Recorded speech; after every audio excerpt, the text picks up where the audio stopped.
안녕하세요. 경복여고 교사 류성일입니다.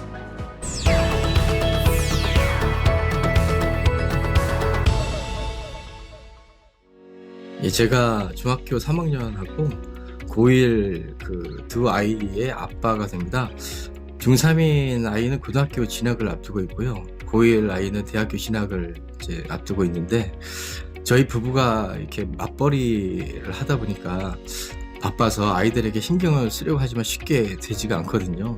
작년 코로나 때문에 두 아이가 학교를 가지 않고 놀기만 하는 것 같아서 이렇게 너무 걱정이 되더라고요. 공부 좀 하라고 챙기니까 아이들과 이렇게 트러블도 좀 늘어나는 것 같고, 가만히 놔두면 다른 아이들보다 좀 뒤처질 것 같고 그렇습니다. 그래서 아이들의 공부에 좀 더 신경을 쓰게 이렇게 하고 싶은데 뭐가 어떻게 해야 할지 도저히 감이 안 옵니다. 아이들을 왜 어떻게 하는 게 좋을까요? 조금 전 질문 잘 들었습니다. 그 질문 내용이 어쩌면 제가 고민하고 있는 부분이 아니었나 생각해 보았는데요. 저의 강연 내용을 잘 들으시면서 그 질문에 대한 대답을 함께 찾아봤으면 좋겠습니다.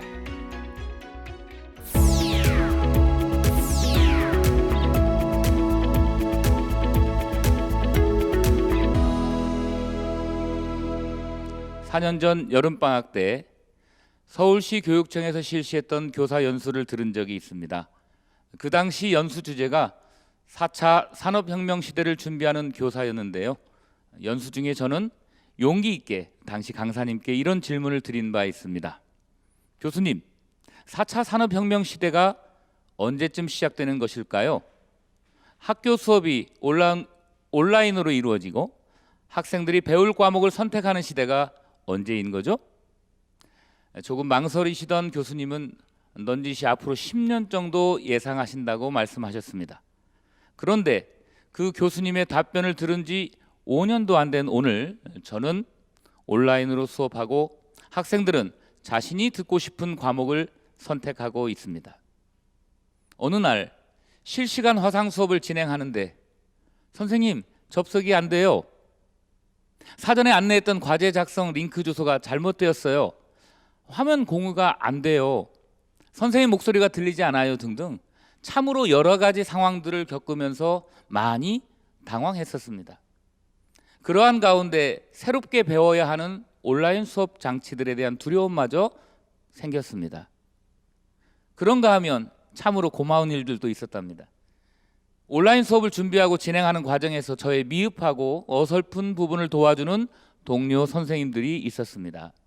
또한 함께 수업했던 학생들의 수업을 진행하는 내내 채팅으로 리액션을 해주었던 제자들, 조금은 미숙해도 선생님을 이해해 주려고 노력하는 학생들, 수행평가 활동과 개인 발표를 구글 설문지에 적극적으로 참여하겠다고 기록해 주던 학생들로 인해 온라인 수업과 등교 수업을 연결하여 전체 수업의 흐름을 이어갈 수 있었습니다. 고마워요, 나의 자랑스러운 제자들.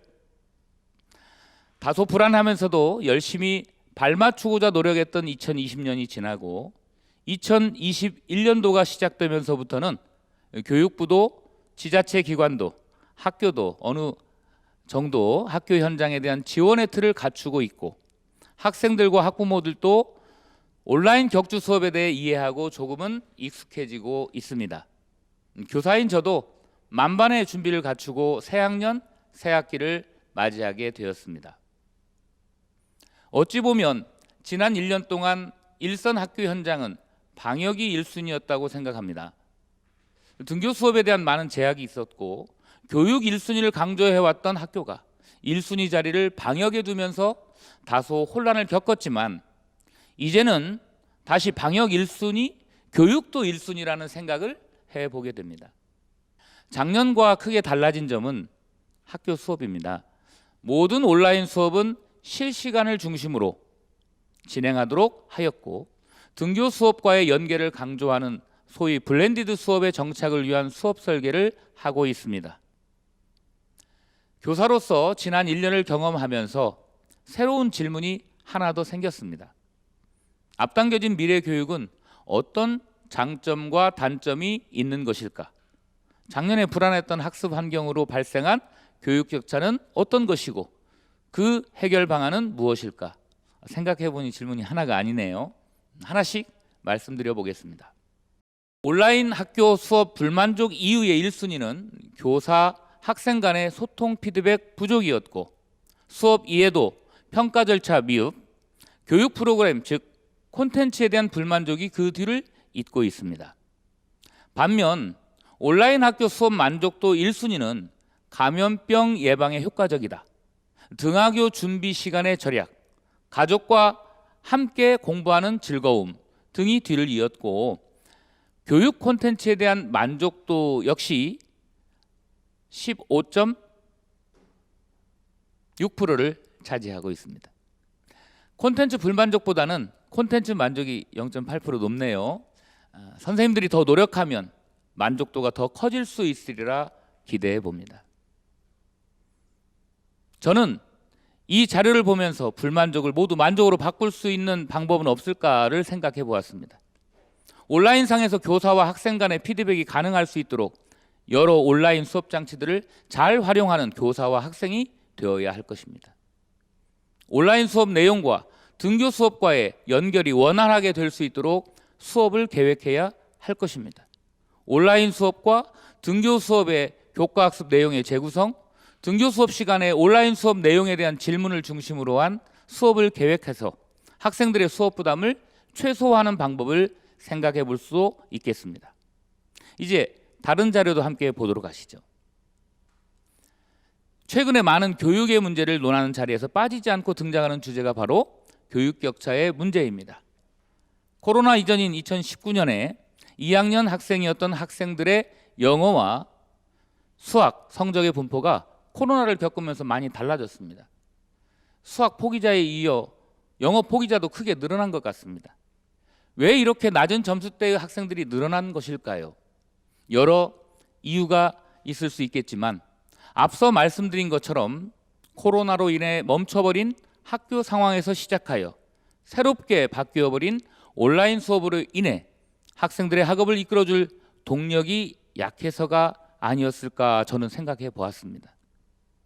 이제 우리는 수년 전 이야기해왔던 미래교육, 즉 새로운 교육의 시대를 맞고 있습니다.